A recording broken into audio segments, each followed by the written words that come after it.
ఓం మహాగణపతిపతే నమః. ఓం శ్రీ గురుభ్యో నమః. ఓం శ్రీ మాత్రే నమః. ఈరోజు మనము గురుగ్రహం యొక్క విశిష్టత, గురుగ్రహం అసలు కారకత్వాలు ఏంటి, ఏ రాశిలో ఉచ్చనందుతారు, ఏ రాశిలో నీచనందుతారు, ఏ రాశులలో ఎలాంటి ఫలితాలు ఇస్తారు అనే ఒక డిస్కషన్ మనం చేసుకుందామండి. జనరల్ గా మనకి నవగ్రహాలలో దేవగురు బృహస్పతికి ఉన్న వాల్యూ అన్ని గ్రహాలలో కంటే కూడా ఈయనకి ఎక్కువ అన్నమాట. ఈయనకి గురు భగవానుడికి జనరల్ గా ఏంటి అంటే మనము ప్రతి మంచి కార్యక్రమాలు, శుభ కార్యక్రమాలు మన ఫ్యామిలీస్ లో అవ్వచ్చు, మన లైఫ్ లో అవ్వచ్చు, ఏదన్నా జరగాలి అంటే గురు బలం ఉండాలి అని చెప్పేసి మనము ఉంటూ ఉంటాం. అంటే గురువు యొక్క చూపు మనకి అంత ఇంపార్టెంట్ అవుతుంది అనమాట, అంత శుభ ఫలితాలను ఇస్తుంది. మనకి క్లాసిక్స్ ప్రకారం చెప్పడం కూడా ఏంటి అంటే జన్మ జాతకంలో కొన్ని గ్రహాలు దుష్టానాలలో ఉన్న జన్మ జాతకంలో గురువు కనుక మంచి పొజిషన్ లో ఉంటే అలాంటి వ్యక్తి ఎంతటి కష్ట సమయంలోనైనా సరే దైవ బలంతో కూడి లైఫ్ లో పైకి ఎదగడానికి చాలా మంచి ఆస్కారాలు ఉంటాయని చెప్పేసి మనకి క్లాసిక్స్ కూడా వివరిస్తూ ఉంటాయన్నమాట. సో ఈ నవగ్రహాలలో గురు గ్రహానికి చాలా విశిష్టత ఉంది. మన లైఫ్ లో మంచి గురువులు తారసపడాలన్నా, గురువు యొక్క బ్లెస్సింగ్స్ మనకు ఉండాలన్నా, లేకపోతే అంటే గురువు రూపేణ అంటే నార్మల్ గా బ్రాహ్మణులు గురువు రూపంగా కాకుండా మనకి విద్య బోధించే ప్రతి ఒక్కళ్ళు కూడా మనకి గురువుకి సంబంధించిన వాళ్ళే అవుతారు. కాబట్టి మనకి కష్ట సమయంలో ఎవరొచ్చి మనకి మంచి మాట చెప్పినా వాళ్ళని కూడా మనము గురుతుల్య మనుషుల్లాగానే మనం కన్సిడర్ చేసుకోవడానికి కూడా వీలుంటుంది. కాబట్టి అలాంటి ఒక గురువు బ్లెస్సింగ్స్ మన లైఫ్ లో ఉండాలి అంటే జన్మ జాతకంలో గురువు యొక్క ప్లేస్మెంట్ మనకి చాలా ఇంపార్టెంట్ అవుతుంది అనమాట.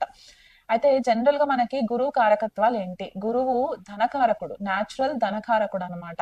సో మనకి ఈ ద్వితీయ స్థానంలో ఉండే కారకత్వానికి సంబంధించి ఏదైతే అబండెన్స్, ప్రాస్పెరిటీ, మంచి హ్యాపీనెస్ లైఫ్ లో ఉండడానికి, శుభ ఫలితాలు, ఎప్పుడు చూసినా లైఫ్ అంతా ఎంజాయ్ చేస్తూ సాఫీగా ఉండే లైఫ్ లీడ్ చేయడానికి కారణము మనకి గురువు అవుతారనమాట. అంటే వీళ్ళకి ఎంత టెన్షన్స్ ఉన్నా సరే అంత అంత ఇబ్బంది పడవలసిన పరిస్థితి లేకుండా ఉంటుంది. అలాగే మనకి లేడీస్ లో చూసుకున్నట్లయితే గురువు సంబంధితమైన రిలేషన్స్ ఎవరు అంటే పిల్లలు, స్పెసిఫిక్ గా మగ సంతానం. మనకి గురువు బ్లెస్సింగ్స్ వల్ల మగ సంతానం పుట్టడానికి ఛాన్సెస్ ఉంటాయి. లేడీస్ జన్మ జాతకంలో భర్త యొక్క నేచర్ ఎలాంటిది, భర్త యొక్క క్వాలిటీస్ ఎలాంటివి అనేది గురువు ప్లేస్మెంట్ ని బట్టి చెప్పడానికి ఛాన్సెస్ ఉంటాయి. మనకి న్యాచురల్ ధనకారకుడు అని చెప్పేసి అన్నాను. ఐశ్వర్యం మనకి రావడానికి కూడా మనకి గురువు చాలా ఇంపార్టెంట్ అవుతుంది అనమాట. గురువు ప్లేస్మెంట్ జన్మ జాతకంలో ఉంటే విలాసవంతమైన ఇళ్లలో ఉండడము, మంచి గురువులతోటి డీలింగ్స్ అవ్వడము, సొసైటీలో పేరు పొందిన వాళ్ళతోటి అలాంటి వాళ్ళతో పరిచయాలు పెరగడము, ఇలాంటివన్నిటికీ కూడా మనకి గురువు చాలా ఇంపార్టెంట్ అవుతారు. స్కూల్స్, యూనివర్సిటీస్, టెంపుల్స్ అంటే మనకి దేవాలయాలు, ఇతర మతాల్లో ఫాలో అయ్యే వాళ్ళకి చర్చ్ అవ్వచ్చు, మాస్క్ అవ్వచ్చు, మస్జిద్, ఇలాంటి గురుద్వారా, ఇవన్నీ కూడా గురువుకి సంబంధించిన ప్లేసెస్ అన్నమాట. అండ్ ప్రొఫెషన్స్ కి వచ్చేసరికి గురువు రిప్రజెంట్ చేసే ప్రొఫెషన్స్ ఏంటి అంటే టీచర్స్. మన మన లైఫ్ లో మనకి ఉపాధ్యాయులు ఎవరైతే ఉంటారో, teachers, school principles, college principles, professors, మనకి లీడర్స్, సొసైటీలో లీడర్స్, రిలీజియస్ లీడర్స్ అంటే ధార్మికమైన లీడర్స్ ఉంటారు కదా, మనకి ధర్మ ప్రచారాలు చేసే ప్రవచనకర్తలు, వీళ్ళంతా కూడా గురువుకి సంబంధించిన ప్రొఫెషన్స్ లో ఉన్న వాళ్ళు అనమాట. జ్యోతిష్యం చెప్పే గురువులు, జ్యోతిష్యం నేర్పించే వాళ్ళు, తంత్ర విద్య నేర్పించే గురువులు, హోలిస్టిక్ ట్రైనింగ్స్ ఇచ్చే హీలర్స్, మెడిటేషన్ నేర్పించే గురువులు, యోగా, ఇవన్నీ కూడా గురువుకి సంబంధించిన ప్రొఫెషన్స్ అన్నమాట. అయితే గురువు స్వక్షేత్రం వచ్చేసి మనకి ధనుసు రాశి స్వక్షేత్రం అవుతుంది, అండ్ మీన రాశి కూడా తన స్వక్షేత్రం అవుతుంది. మూల త్రికోణ రాశి వచ్చేసి మనకి ధనుసు రాశి అవుతుంది. ఉచ్చ స్థానం మాత్రం కర్కాటక రాశిలో చాలా కంఫర్టబుల్ గా ఉంటారన్నమాట గురువు. అండ్ నీచ స్థానంకి వచ్చేసరికి మకర రాశి నీచ స్థానం ఉంటుంది. తృతీయ భావం వచ్చేసి గురువుకి మారణ కారక స్థానం అని చెప్పేసి అంటూ ఉంటారు అనమాట. ఎందుకంటే గురువు యొక్క నేచర్ ఏంటి? బోధించడం.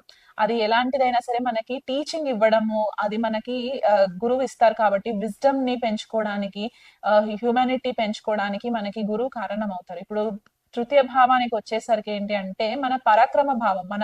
ఎంతగా లైఫ్ ని మనము విల్ పవర్ తోటి ఛేదించగలము. మనకి కరేజ్ ఎంత ఉంటుంది, మన ధైర్య సాహసాలు ఏంటి, ఇవన్నీ కూడా మనకి తృతీయ భావం నుంచి చూస్తారు. కాబట్టి జనరల్ గా గురువు ఇక్కడ అంతగా యోగించడు అన్నమాట తృతీయ భావంలో. అందుకే మరణకారక స్థానం అని చెప్పేసి మనకి తృతీయ భావానికి గురువుకి కనెక్షన్ ఇవ్వబడింది. సో ఇప్పుడు ఈ గురువు మనకి మెడికల్ ఆస్ట్రాలజీ ప్రకారం చూసుకున్నట్లయితే లివర్ కి కారణము, ప్యాంక్రియాస్ కి కారణము, మనకి ఇన్సులిన్ స్పైక్ అవ్వడానికి, డయాబెటీస్ రావడానికి, మనకి నేజల్ ముక్కుకి కూడా మనకి గురువు కారణం అవుతారన్నమాట. మన శ్వాస ఎలా పీల్చుకుంటున్నాం, ఎందుకంటే జీవకారకుడు గురువు అని చెప్పేసి చెప్తూ ఉంటాం కదా. మనం ఆక్సిజన్ లేకపోతే మనకి లైఫ్ ఉండదు. సో ఇక్కడ మనం ఆక్సిజన్ ఎలా పీల్చుకుంటాం, ముక్కుతో ఆక్సిజన్ పీల్చుకుంటాం. కాబట్టి ఆ నేసల్ ప్యాసేజ్ ఏదైతే ఉంటుందో ఇదంతా కూడా గురువుకి కారకత్వాస్ కిందికే వస్తాయి అన్నమాట.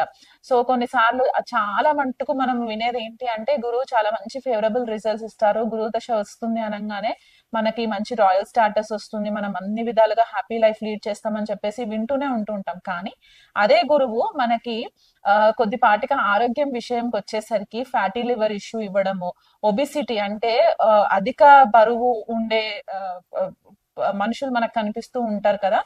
వాళ్ళకి హెల్త్ ఇష్యూ ఉండడం వల్ల వాళ్ళు ఉన్న ఏజ్ కంటే కూడా ఎక్కువ లావుగా ఉండడానికి కూడా కారణం. సో గురువు కనుక మనకి కొంచెము ఎఫ్లిక్షన్ ఉంటే, అంటే నీచలో ఉన్న లేకపోతే శత్రుక్షేత్రాలలో ఉంటే గనక కొద్దిగా మనకి లివర్ కి సంబంధించి ఇబ్బందులు, డయాబెటీస్, హైపర్ టెన్షన్, కొన్నిసార్లు యాంగ్జైటీ, స్ట్రెస్, ఇలాంటి ప్రాబ్లమ్స్, తొందరగా టెన్షన్ పడడము, ఇలాంటివి కూడా ఇచ్చే ఛాన్సెస్ మనకి కనిపిస్తాయి. నేజల్ కి సంబంధించి సైనస్ ఇష్యూస్ రావడము కూడా గురువుకి కొద్దిగా మనకి కనెక్టివిటీ ఉంటుంది. ఎందుకంటే ముక్కు భాగంకి ఆక్సిజన్ పీల్చుకోవడానికి విండ్ పైప్, ఇవన్నీ కూడా మనము గురువు అని చెప్పేసి అనుకున్నాం కదా. సో ఆ రకంగా చూసుకున్నప్పుడు ఏంటంటే కొద్దిగా జన్మ జాతకంలో గనక గురువు పాపగ్రహ వీక్షణలో ఉన్న, పాప క్షేత్రాలలో ఉన్న, దుస్థానాలలో ఉన్నప్పుడు కొద్దిపాటిగా మనకి శ్వాసపూరితమైన ఇబ్బందులు కూడా రావడానికి గురువు కారణం చేస్తారనమాట. సో మనము బ్లైండ్ గా గురువు పలానా రాశిలో ఉన్నారు కాబట్టి మంచి ఫేవరబుల్ రిజల్ట్స్ ఇస్తాయని చెప్పడానికి మనకి ఒక 1 పాయింట్ బేస్ చేసుకొని చెప్పడానికి లేదు. ఇండివిజువల్ గా మనము మొత్తం జన్మ జాతకం కన్సిడరేషన్ చేసుకున్న తర్వాతే మనం ఆ కన్క్లూషన్ కి రావాలన్నమాట.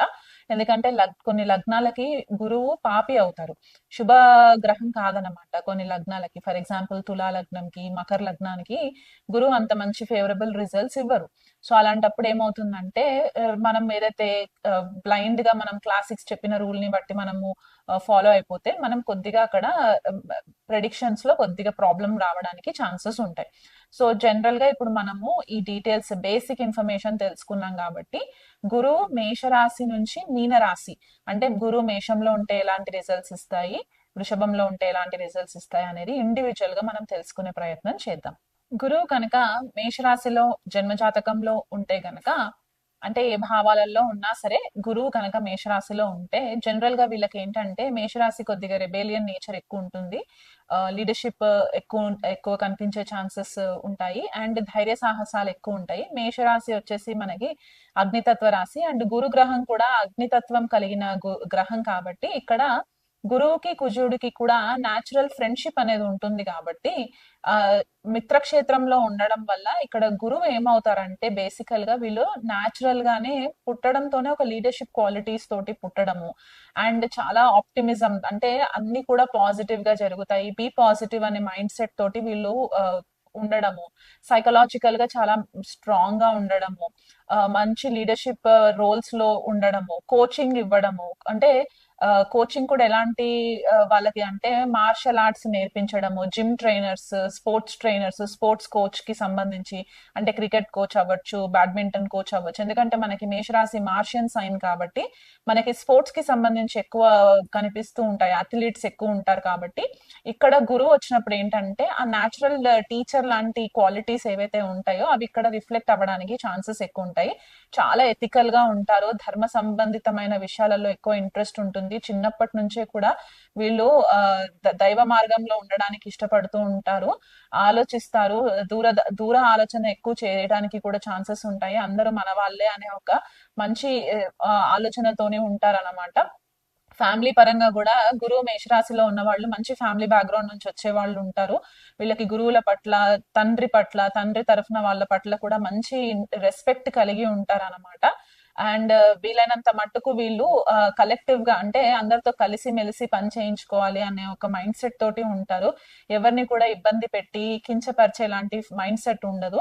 స్పిరిచువల్ టీచర్స్ లాగా, మార్షల్ కోచెస్ లాగా కూడా వీళ్ళ ప్రొఫెషన్స్ ఉండడానికి ఛాన్సెస్ ఎక్కువ కనిపిస్తాయి. కొన్నిసార్లు ఏమవుతుందంటే స్పెసిఫిక్ గా మనకి భరణి నక్షత్రంలో కానీ, కృతిక నక్షత్రంలో కానీ గురువు ఉంటే కనుక కొద్దిపాటిగా టీచర్స్ తోటి, అంటే వీళ్ళు స్కూల్లో ఉన్నప్పటి నుంచి కూడా టీచర్స్ తోటి కొద్దిపాటిగా ఈగో క్లాషెస్ జరిగే ఛాన్సెస్ ఉంటాయే తప్ప మరి అంత డిస్టర్బింగ్ రిజల్ట్స్ అయితే గురువు మేషరాశిలో వాళ్ళకి ఇవ్వరనమాట. సో ఎవరికైనా సరే జన్మ జాతకంలో గురువు మేషరాశిలో ఉండి మీకు గురు మహాదశ, గురు అంతర్దశ ఉన్న టైంలో గనక మీకు హెల్త్ పరంగా ఏమన్నా, అంటే మీకు స్పెసిఫిక్ గా హెల్త్ ఇక్కడ ఏం ప్రాబ్లమ్స్ రావచ్చు అంటే ఫ్యాటీ లివర్ ఇష్యూస్ వచ్చే ఛాన్సెస్ ఉంటాయి, లేకపోతే హై బ్లడ్ ప్రెషర్ రావడానికి ఛాన్సెస్ ఉంటాయి, అధిక బరువు పెరగడము, ఇట్లాంటివి కొద్దిగా ఉండే, అంటే తొందరగా కోపం రావడము, బీపీ ఇట్లాంటివి వచ్చే ఛాన్సెస్ ఉంటాయి. కాబట్టి ఈ దశ అంతర్దశలు వచ్చినప్పుడు మీకు గురువు ఇంకా ఫేవరబుల్ రిజల్ట్స్ ఇవ్వాలి అనుకుంటే గనక దగ్గరలో ఎక్కడైనా గోశాల ఉంటే గనక ప్రతిరోజు కూడా గోవుకి సేవ చేసుకున్నట్లయితే గనక మీకు మంచి రిజల్ట్స్ వస్తాయి. దత్తాత్రేయ స్వామి పూజ గనక చేసుకున్నట్లయి, గురు పాదుక స్తోత్రం గనక మీరు రెగ్యులర్ గా చదువుకున్నట్లయినా, లేదా అవన్నీ ఏవి రావు అనుకుంటే గనక కనీసం 108 సార్లు ఓం గురవే నమః అనే ఒక మంత్రాన్ని గనక మీరు పఠనం చేసుకున్నట్లయితే మీకు గురువు యొక్క బ్లెస్సింగ్స్ రావడానికి చాలా ఆస్కారం ఉంది. తెలిసి తెలియక ఎటువంటి రత్నధారణలు మాత్రం చేయకండి. మీ ఇండివిజువల్ జన్మ జాతకాన్ని చూయించుకున్న తర్వాతనే మీరు జెమ్ స్టోన్స్ పెట్టుకునే ప్రయత్నం చేయండి.